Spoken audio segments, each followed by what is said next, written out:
বৃষ্টি ভেজা দার্জিলিং এর শেষ পর্ব নিয়ে চলে এসেছি আমরা। আর কত দার্জিলিং দেখাবো বলো তো তোমাদের? খাওয়া দেখালাম, রেস্টুরেন্ট দেখালাম, হোটেল দেখালাম, এবার তো আশপাশটা ঘুরিয়ে একটু দেখাতে হবে, তাই না? তো এই আশপাশটার ভিডিও নিয়ে চলে এসেছি আমরা। এটার মধ্যেও কিন্তু প্রচুর ইনফরমেশন রয়েছে, তাই ব্লগটা স্কিপ করো না, দেখতে থাকো। আর আশপাশের প্রাকৃতিক সৌন্দর্যের যা যা নমুনা দিয়েছি না, দেখলে তোমাদের চোখ ঠিক ছানা অ্যান্ড বড়া হয়ে যাবে।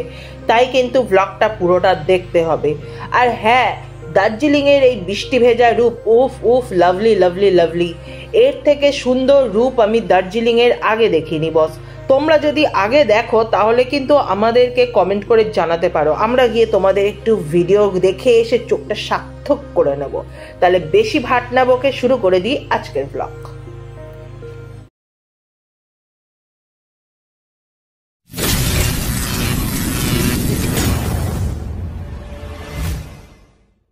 এক্সপ্লোর দ্য লাইফ ETL এর নতুন একটি পর্বে তোমাদের সবাইকে স্বাগত জানাই।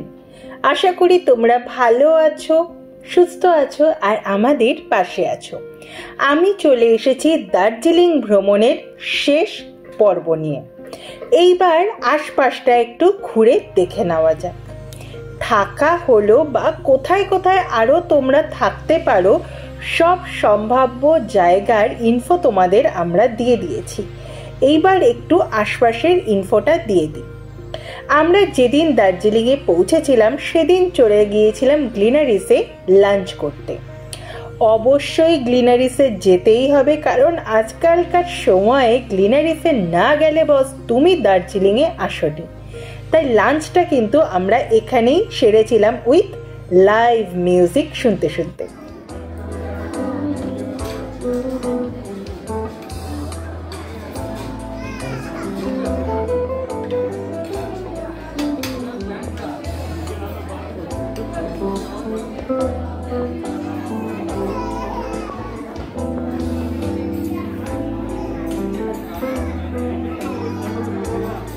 মিক্সড ফ্রাইড রাইস আর চিলি ফিশের মতো টেস্টি খাবার খেয়ে নিলাম জমজমাট করে লাইভ মিউজিক শুনতে শুনতে। অ্যামেজিং একটা দুপুর কাটিয়েছি আমরা, কিন্তু বাইরে বেরিয়েই দেখলাম মুষলধারে বৃষ্টি পড়ছে। তাই সেই দিনটা ঘরে বসেই কাটিয়ে দিতে হলো। সকাল হতে না হতে চলে এলাম মেলে, ঘুরে দেখে নিলাম আশপাশটা।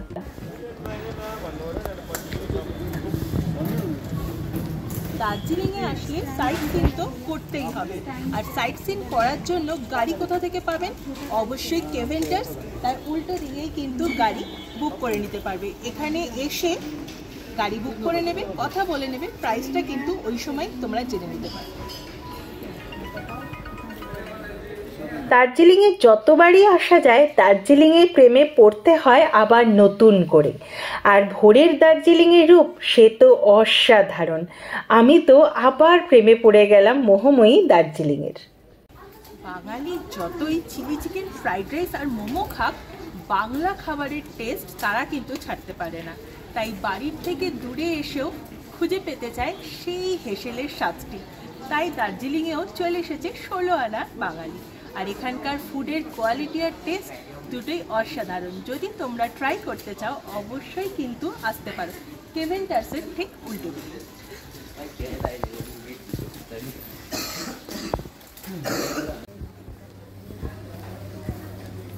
দার্জিলিংয়ে আসবো আর গ্লিনারিসে খাবো না, হতে পারে? পারেই না। এখন যদি এইখানে দাঁড়িয়ে তোমরা সেলফি না দাও, লোকে বলবে দার্জিলিং ঘুরতে আসোনি।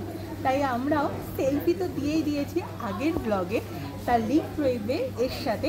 আর তোমরা যদি আসো অবশ্যই এখানকার কেক, পেস্ট্রি বা ফুডগুলো ট্রাই করতে পারো, মুখে লেগে থাকবে। এখন দার্জিলিংয়ে বাহারি রেস্টুরেন্টে ছেয়ে গেছে আশপাশটা, কিন্তু তবুও গ্লিনারিস আর কেভেন্ডার এদের মধ্যে অন্যতম। এখানে যেতে তো বাঙালিকে হবেই, আর খেয়ে নিতে হবে বাহারি লাঞ্চ, ডিনার বা ব্রেকফাস্ট। আর কেভেন্টার্সের ওপর থেকে প্রাকৃতিক সৌন্দর্যটা জাস্ট অসাধারণ। আর কেভেন্টার্সকে সাজানো হয়েছে জাস্ট ফাটাফাটি ভাবে। তার সাথে এই কফি আর বাহারি এক ব্রেড টোস্ট ছিল অসাধারণ। ব্রেকফাস্ট শেষ করেই আমরা বেরিয়ে পড়লাম সাইট সিন করতে। আর প্রথম ডেস্টিনেশন হলো বাতাসিয়া লুপ। অসাধারণ একটি জায়গা, সেটা তো আর তোমাদের নতুন করে বলতে হবে না। আর এখানে আজকে দেখা পেয়ে গেলাম টয় ট্রেনের, যেটা কিনা দাঁড়িয়ে ছিল আর সবাই ফটো তুলে নিচ্ছিল টয় ট্রেনে উঠে। আর দেখতে দেখতে তার যাওয়ারও টাইম হয়ে গেল। হুইসেল বাজিয়ে ধীর পায়ে এগিয়ে চলল টয় ট্রেন জয় রাইড করতে করতে। আর আমরা জয় রাইড না করলেও নানান পোজে ফটো তুলতে কিন্তু ভুলিনি। অসাধারণ লাগলো টয় ট্রেনের ফটো তুলে, কি মজা তাই না?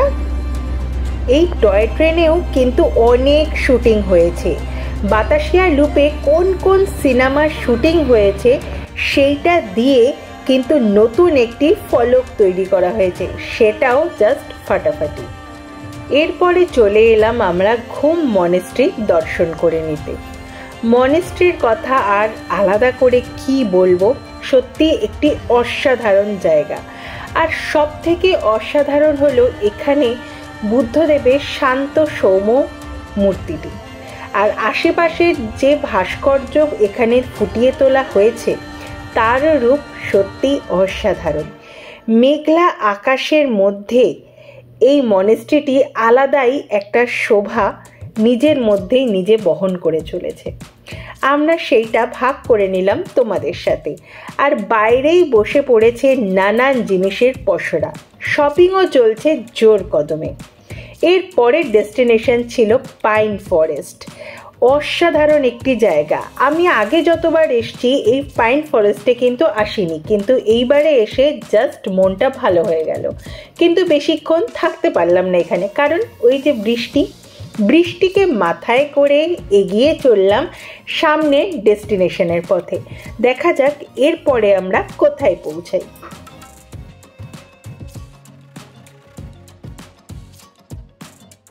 বৃষ্টির কিন্তু বিরাম নেই, এক মুহূর্তের জন্য সে আমাদের একা ছাড়েনি। বৃষ্টি ভেজা পাহাড়ি পথ, তার পাশে এই পাইন ফরেস্টের সৌন্দর্য সত্যি অসাধারণ। এখন বাজে মাত্র দুপুর 1টা, কিন্তু দুপুরের দও নেই। মনে হচ্ছে এক্ষুনি ঝুপ করে সন্ধে নেমে পড়বে, হয়তো বাজে বিকেল 4টে। কি অসাধারণ পাহাড়ি মেঘের খেলা চলছে আমাদের সামনে। সেই খেলার মুহূর্ত কিছুটা ভাগ করে নিলাম তোমাদের সাথে। আচ্ছা, তোমরা কিন্তু জানাতে ভুলো না বৃষ্টি ভেজা দার্জিলিং তোমাদের কেমন লাগে। আর তোমরা যারা দার্জিলিংয়ে গেছো এই বৃষ্টির সময়, তাদের অভিজ্ঞতাটাও শেয়ার করতে ভুলো না। দেখতে দেখতে আমরা চলে এলাম সীমানাতে। এত বৃষ্টির মধ্যেও খুব সুন্দর করে দেখে নিলাম নেপালের রাজধানী কাঠমান্ডুকে। কাঠমান্ডু শহরটা অনেক দূরে, কিন্তু মনে হচ্ছিল যেন এই একটুখানি জাস্ট এগিয়ে গেলেই পৌঁছে যাব আমাদের ডেস্টিনেশনে।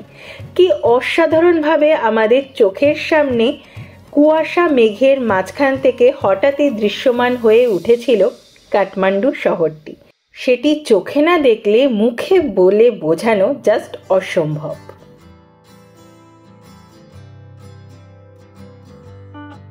এরপরে আমরা ঘুরে দেখে নিলাম সীমানার আশপাশটা আর খেয়ে নিলাম গরমা গরম মোমো। কারণ প্রায় 1:30 বাজে, পেটে ছুঁচো বাবাজি আস্তে আস্তে ডন মারতে শুরু করেছে আবার।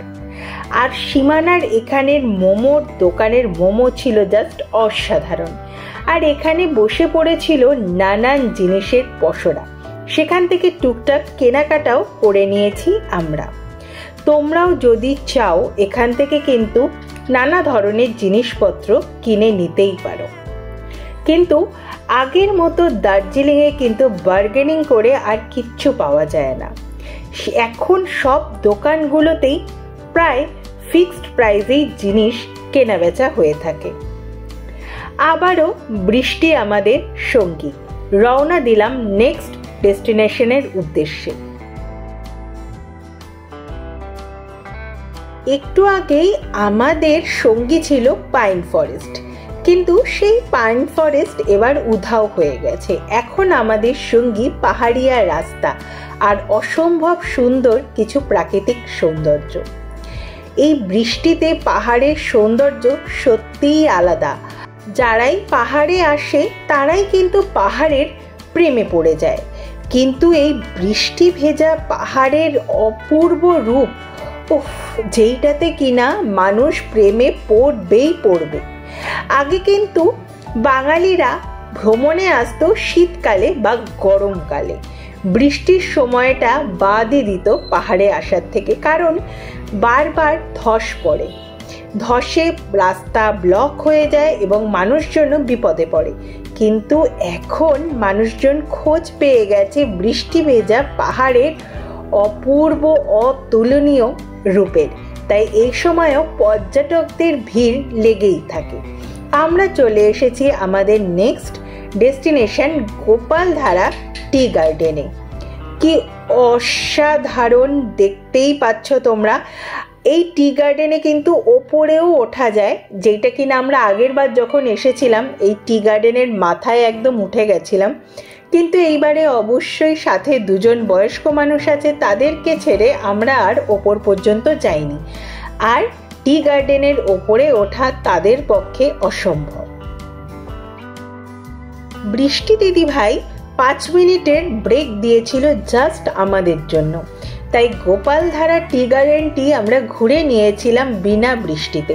কিন্তু গাড়িতে উঠতে না উঠতেই শুরু হয়ে গেল মুষলধারে বৃষ্টি। আর পেট বাবাজি জানান দিল, এই প্রচণ্ড খিদে পেয়েছে, শুধু মোমোতে কাজ হবে না। তাই দুপুরের লাঞ্চ করতে আমরা চলে এলাম মিরিকের সব থেকে বড় রেস্টুরেন্ট জগজিতে। দেখতেই পাচ্ছ কি কি খাবার আমরা অর্ডার দিয়ে দিয়েছি। খাবারের মান, কোয়ালিটি, কোয়ান্টিটি প্রত্যেকটাই ছিল অসাধারণ। তারপর ঘুরে দেখে নিলাম মিরিক। বৃষ্টি ভেজা মিরিকের সৌন্দর্য সেটা অসাধারণ। হ্যাঁ, আমরা কিন্তু বোটিং করিনি, কারণ এই বৃষ্টিতে আমাদের বাবা মানে আমার শ্বশুর মশাই গাড়ি থেকে নামতেই চাইছিলেন না। তাই আমরা ঝটপট শুধু ঘুরে দেখে নিলাম মিরিকের অসাধারণ সৌন্দর্য। আর সেই সৌন্দর্য অবশ্যই ভাগ করে নিচ্ছি তোমাদের সাথে। আজকে মিরিক কিন্তু একদম শান্ত, কারণ ওই যে প্রচণ্ড বৃষ্টি পড়ছে। বৃষ্টিতে ট্যুরিস্টরা জাস্ট ছাতা মাথায় দিয়ে ঘুরে বেড়াচ্ছে, আর নইলে নৌ ভ্রমণে ব্যস্ত। আর ঘোড়াগুলোকে এক সাইডে সরিয়ে দেওয়া হয়েছে যাতে তারা ভিজে না যায়। তাই হর্স রাইডিং কিন্তু আজকের মতো বন্ধই রাখা হয়েছে। তবুও মিরিকের যে অসাধারণ সৌন্দর্য আমরা এই বর্ষাতে দেখে নিলাম, সেটা কিন্তু মনে থেকে যাবে অনেক দিন ধরে। সত্যি অসাধারণ। আচ্ছা, তোমরা কিন্তু জানাতে ভুলো না এই বৃষ্টিতে কারা কারা চলে এসেছিলে দার্জিলিং ভ্রমণ করতে, আর তাদের অভিজ্ঞতাটা অবশ্যই শেয়ার করো আমাদের সাথে। ব্লগটা কেমন লাগছে সেটাও কিন্তু জানাতে ভুলো না। ভালো লাগলে ওই যে লাইক, কমেন্ট, শেয়ার করতে হবে, সাবস্ক্রাইব করতে হবে আমাদের চ্যানেল এক্সপ্লোর দ্য লাইফ ইটিএলকে। আর আমার নামটা মনে আছে তো? আমার নাম হলো রিয়া, সঙ্গে আছে বন্ধু সঞ্জিত। বেল বাটন প্রেস করে দিও পরবর্তী ভ্লগের নোটিফিকেশন ঝটপট পাওয়ার জন্য। আচ্ছা, এত কথা বলে দিলাম বলে ভেবো না ভ্লগটা এখানেই শেষ হচ্ছে। ভ্লগ কিন্তু চলবে। আজকের ভ্লগটা একটু লেন্দি হতে চলেছে, কারণটা একটু পরেই জানতে পারবে। আমরা কিন্তু চলে গিয়েছিলাম একদিনের ঝটিকা সফরে দার্জিলিংয়ে, সেটা তোমাদের আগেই বলেছি। তাই সাইট সিন করতে করতে নেমে এলাম সমতলে। কিন্তু সমতলেও প্রচণ্ড পরিমাণে বৃষ্টি হচ্ছে, মানে মেঘারানী আমাদের পিছন আজকে ছাড়বে না। সেই বৃষ্টি মাথায় করে আমরা পৌঁছে গিয়েছিলাম গাজলডোবাতে। আর গাজলডোবা মানেই নানা রকম খাবারের সম্ভার। নানা রকমের মাছ ভাজা থেকে শুরু করে মাছের হরেক রকম আইটেম তুমি পেয়ে যাবে গাজলডোবাতে। এমনকি তুমি পাইকারি রেটে মাছও কিনে নিয়ে বাড়িতে আসতে পারো নিজেরা রান্না করে খাবার জন্য। হ্যাঁ, এইবার বলতে পারো ব্লগটা শেষ হয়ে এসছে। আর শেষে আমি তোমাদের কি কি বলি সেইটা তো আগেই বলে দিয়েছি। তোমাদের স্মৃতিশক্তি দিনে দিনে কমে যাচ্ছে, তাই ভিডিওটা দেখে ঝটপট চলে যাও, লাইক কমেন্ট শেয়ারও করো না, আর সাবস্ক্রাইব করতেও ভুলে যাও। তাই বলছি ঝটপট সাবস্ক্রাইব করো। যারা নতুন এসেছো তারা তো অবশ্যই সাবস্ক্রাইব করো, আর বেল বাটন প্রেস করতে ভুলো না। দিনে একলা ঘরে থাকে না তো মন, কাছে যাব কবে পাবো ওগো তোমার নিমন্ত্রণ।